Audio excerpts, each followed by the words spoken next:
Hi hello viewers, welcome to our channel. எல்லோரும் எப்படி இருக்கீங்க? நாங்கள் நல்லா இருக்கோங்க. இன்றைக்கி நம்ம வீடியோவில் சப்பாத்திக்கு சூப்பரான கிரேவி தாங்க பார்க்க போகிறோம்.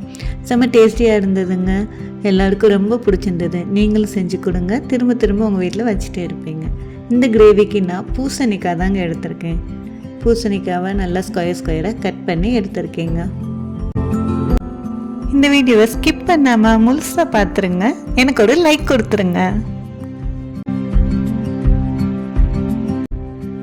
கட் பண்ண பூசணிக்காவை குக்கரில் போட்டு ஒரு ஸ்பூன் ஜீரகம், ஒரு ஸ்பூன் மஞ்சள் தூள் போட்டு உப்பு போட்டு ஒரு விசில் விட்டு வேக வச்சிருக்கிறேங்க.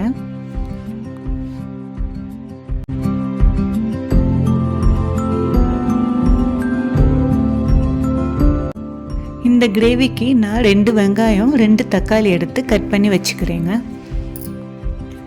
தக்காளி கட் பண்ணாலே போதுங்க, என் பையன் நின்றுவாங்க வேணும்னு சொல்லிட்டேன். பூசணிக்காய் விசில் வந்துருச்சுங்க. நம்ம இப்போ கிரேவி ரெடி பண்ணிடலாம். தேவையான அளவு எண்ணெய் ஊற்றி கடுகு உளுந்த பருப்பு தாளிச்சுக்கோங்க.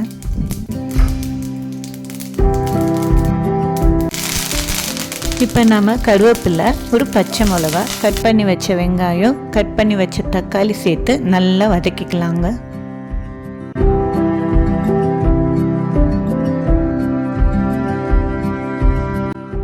இதில் நான் 2 ஸ்பூன் குழம்பு மிளகா பொடி, 1 ஸ்பூன் சாம்பார் பொடி, 1 ஸ்பூன் காஷ்மீரி சில்லி சேர்த்து வதக்கியிருக்கேங்க. உங்ககிட்ட குழம்பு மிளகா பொடி இல்லைன்னா நீங்கள் தனி மிளகாத்தூள் 1 ஸ்பூன், மல்லித்தூள் 1 ஸ்பூன், மஞ்சத்தூள் கொஞ்சம் சேர்த்து வதக்கி விட்டுக்கலாம். இதோட நான் வேக வச்சு பூசணிக்காவும் சேர்த்துக்கிறேங்க. தேவையான அளவு உப்பும் சேர்த்து நல்லா கிளறி விட்டுக்கோங்க. இப்போ நம்ம இன்னொரு அடுப்பை பற்ற வச்சு அதில் கடா வச்சு கொஞ்சோண்டு நிலக்கடலை பருப்பை ட்ரையாக வறுத்து எடுத்துக்கலாங்க.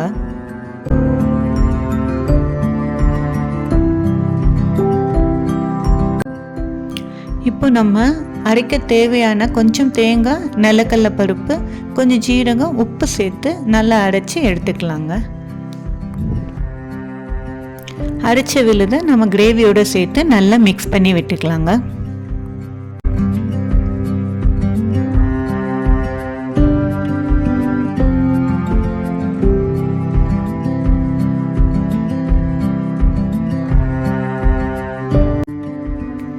கிரேவி நல்லா கொதிச்சு வந்தோன்னே கொத்தமல்லி தூவி அடுப்பை இறக்கிடலாங்க. சுவையான கிரேவி ரெடி ஆயிடுச்சுங்க. சுட சுட சப்பாத்தி செஞ்சு அந்த கிரேவியோட சாப்பிட்டா செம்மையாக இருக்குங்க. நீங்களும் உங்கள் வீட்டில் கண்டிப்பாக ட்ரை பண்ணி பாருங்கள். எப்படி இருந்தது, நல்லா இருந்ததான்னு எனக்கு கமெண்ட்ஸில் சொல்லுங்கள். எங்களோட வீடியோ உங்களுக்கு பிடிச்சிருந்ததுன்னா லைக் பண்ணுங்கள், ஷேர் பண்ணுங்கள். சப்ஸ்கிரைப் பண்ணாதவங்க சப்ஸ்கிரைப் பண்ணிக்கோங்க.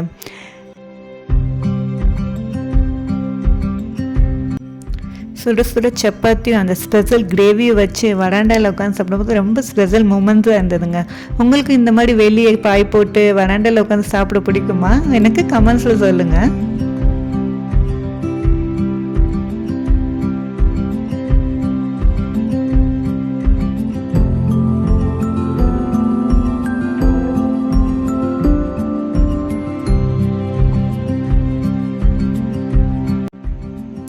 என்னோட வீடியோ முழுசாக பார்த்ததுக்கு ரொம்ப நன்றிங்க. உங்களை அடுத்த வீடியோவில் நான் சந்திக்கிறேன். அதோட take care, bye bye, see you all.